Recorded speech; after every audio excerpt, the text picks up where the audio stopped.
Pernah nggak sih pas lihat slip gaji, Anda mikir, ini duit kemana aja ya? Angkanya mungkin kelihatan naik, tapi kok rasanya dompet nggak pernah jadi lebih tebel? Nah, hari ini kita akan coba bedah bareng-bareng misteri ini. Tenang, ini bukan soal matematika yang rumit, tapi soal psikologi di balik hubungan kita dengan uang. Oke, jadi ini dia perjalanan kita hari ini. Kita mulai dari jebakan uang masa kini yang bikin kita sering ngerasa ketinggalan, terus kita bongkar rahasia sebenarnya yang ternyata kuncinya ada di perilaku kita.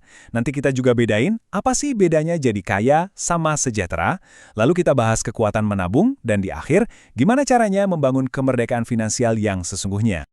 Yuk kita masuk ke bagian pertama, jebakan uang masa kini. Ini adalah perasaan yang kayaknya udah akrab banget ya buat banyak dari kita. Rasanya tuh kayak lari di atas treadmill finansial. Kita terus bergerak, lari, keringetan, tapi kok kayaknya nggak pernah maju-maju. Selalu aja ada yang kurang. Mungkin pertanyaan ini pernah ada di benak Anda. Gaji saya 7 juta sebulan, kok rasanya nggak pernah cukup ya? Kalau Anda pernah berpikir seperti itu, tenang, Anda nggak sendirian. Ini bukan tanda Anda gagal, tapi ini adalah gejala dari sebuah fenomena yang jauh lebih besar. Sering banget, akar masalahnya itu bukan di angka rekening kita loh. Tapi musuh sebenarnya justru ada di genggaman kita setiap hari. Ya, ponsel kita. Ini adalah pintu gerbang menuju dunia perbandingan yang nggak ada habisnya. Coba deh bayangin. Dulu kita mungkin cuma membandingkan diri kita sama tetangga sebelah yang beli mobil baru. Kalau sekarang? Kita ngebandingin liburan akhir pekan kita sama perjalanan keliling dunia seorang influencer di media sosial. Standar hidup normal kita sekarang itu dibentuk oleh algoritma global yang emang dirancang untuk nunjukin puncak kemewahan. Nah, kutipan ini bener-bener pas banget.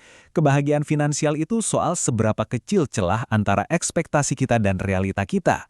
Jadi, saat media sosial terus-terusan bikin ekspektasi kita melambung tinggi, sementara gaji kita realitanya segitu-gitu aja, ya disitulah perasaan nggak cukup itu lahir dan makin subur. Oke, setelah kita tahu jebakannya, sekarang kita cari solusinya.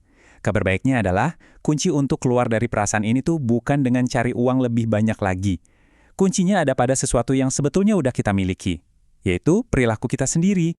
Kita sering banget mikir kalau sukses finansial itu cuma buat orang-orang yang pendidikannya tinggi atau punya akses ke informasi rahasia.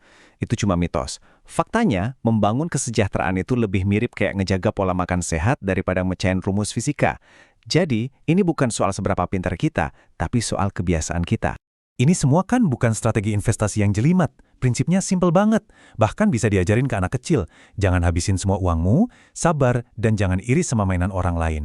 Sesederhana itu. Dan yang paling penting, ini semua ada dalam kendali kita. Nah, ini membawa kita ke sebuah perbedaan yang penting banget, tapi sering kita lupain. Sebenarnya, tujuan finansial kita itu apa sih? Apa kita cuma mau kelihatan kaya, atau kita mau benar-benar sejahtera? Pertama, kita definisikan dulu kaya. Ini tuh soal apa yang kelihatan dari luar. Mobil mewah, jam tangan mahal, liburan yang harus diposting di media sosial. Tujuannya adalah untuk dilihat, untuk dapat status. Sekarang, kita bandingkan dengan sejahtera. Ini adalah kekayaan yang justru nggak kelihatan. Dana darurat yang aman di rekening, portofolio investasi yang tumbuh diam-diam. Tujuannya bukan buat pamer, tapi buat membeli sesuatu yang jauh lebih mahal. Kebebasan. Inilah yang unik kalau kita ngejar status. Saat kita nyetir mobil mewah, kita mikir semua orang bakal kagum sama kita. Padahal, mereka tuh nggak lagi mikirin kita. Mereka lagi ngebayangin diri mereka sendiri di dalam mobil itu. Jadi kita itu cuma jadi figuran di dalam fantasi mereka. Jadi, sebelum beli sesuatu, coba deh tanya ke diri sendiri. Setiap rupiah yang mau saya keluarin ini, tujuannya buat bikin hidup saya lebih baik, atau sekedar bikin orang lain terkesan? Jawabannya mungkin bakal bikin Anda kaget. Sekarang, yuk kita ubah cara kita memandang kegiatan menabung. Coba lupakan anggapan kalau menabung itu sengsara atau nunda kebahagiaan. Menabung itu adalah sebuah tindakan aktif. Dengan setiap rupiah yang kita sisihkan, kita itu sebenarnya sedang membeli sesuatu yang sangat berharga, kemerdekaan. Coba pikirkan begini deh, setiap rupiah utang yang kita punya, itu artinya sebagian masa depan kita udah kita gadain ke orang lain. Sebaliknya, setiap rupiah tabungan itu adalah potongan masa depan yang kita ambil kembali jadi milik kita. Kita lagi membeli kendali atas hidup kita sendiri. Nah, bikin kebiasaan ini tuh nggak perlu rumit kok, cukup 3 langkah aja. Pertama, perlakukan tabungan itu kayak tagihan, jadi bayar diri sendiri dulu. Kedua, mulai aja dari yang kecil. Serius, 200.000 sebulan itu udah kemenangan besar. Ketiga, atur jadi otomatis. Biar nggak pakai emosi, nggak pakai mikir, biar sistem yang kerja buat kita. Ini mungkin kedengarannya kayak teori aja ya, tapi ada loh contoh nyata yang luar biasa tentang seorang petugas kebersihan yang bisa ngumpulin kekayaan sampai miliaran rupiah hanya dengan kebiasaan yang simple dan konsisten. Pertanyaannya kan, gimana caranya? Apa dia menang lotre? Atau punya ilmu investasi rahasia? Jawabannya, jauh lebih biasa aja dari itu. Dan justru, disitulah kekuatannya. Dia cuma melakukan 3 hal secara konsisten selama puluhan tahun, nabung sedikit dari gajinya, menginvestasikan uangnya, dan yang paling penting, sekaligus paling susah, dia sangat-sangat-sangat sabar. Itu aja rahasianya. Kisah tadi membawa kita ke tujuan akhir dari semua ini. Sekarang, mari kita satukan semua kepingan puzzle ini untuk melihat gambaran besarnya, yaitu membangun kemerdekaan finansial yang sejati.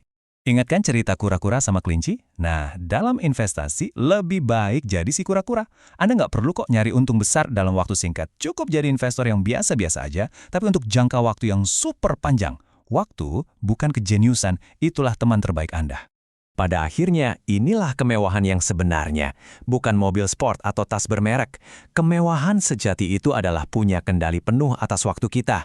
Punya kemampuan untuk bangun pagi dan bilang, hari ini hidupku adalah milikku seutuhnya. Jadi, uang itu cuma alat. Nggak lebih, nggak kurang. Kayak palu, bisa dipakai buat membangun rumah yang indah, atau bisa juga dipakai buat menghancurkan sesuatu.